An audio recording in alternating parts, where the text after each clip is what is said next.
Ruin on the Rock by Eliza Fenwick. Volume 1, Letter 12.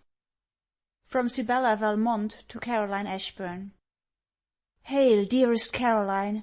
Yes, peace and liberty, with every blessing for which Sibella pants, will enter when the heavy gates of Valmont Castle fly back to receive her Clement.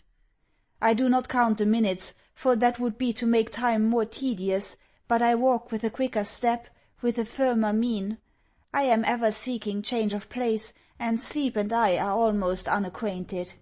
Yet other countenances wear the uniformity they did before.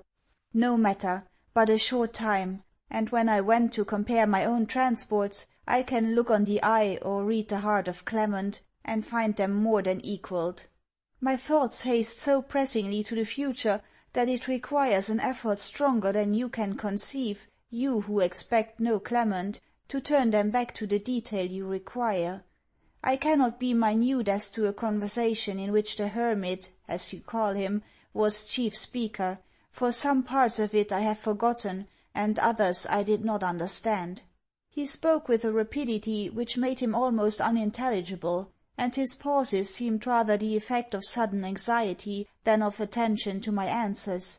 He talked of escapes and accidents in a disjointed manner, so that from his broken sentences one might have supposed he meant I had placed him in hazard, and that I had conducted him to the armoury.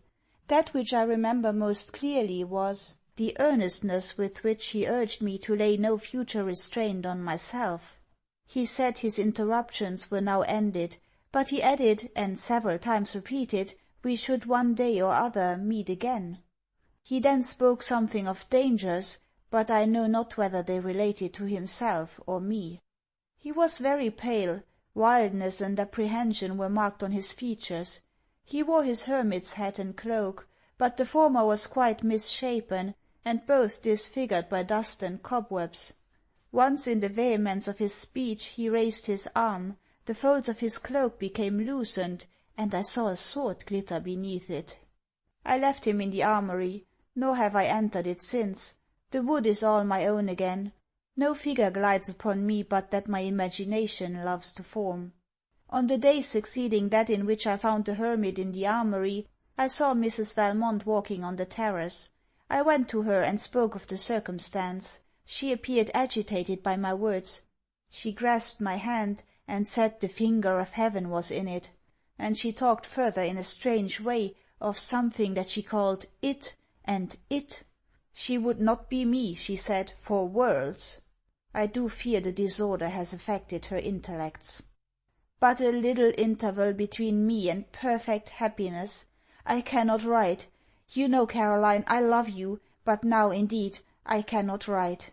Dearest Caroline, adieu. Sibella Valmont. End of Section 12.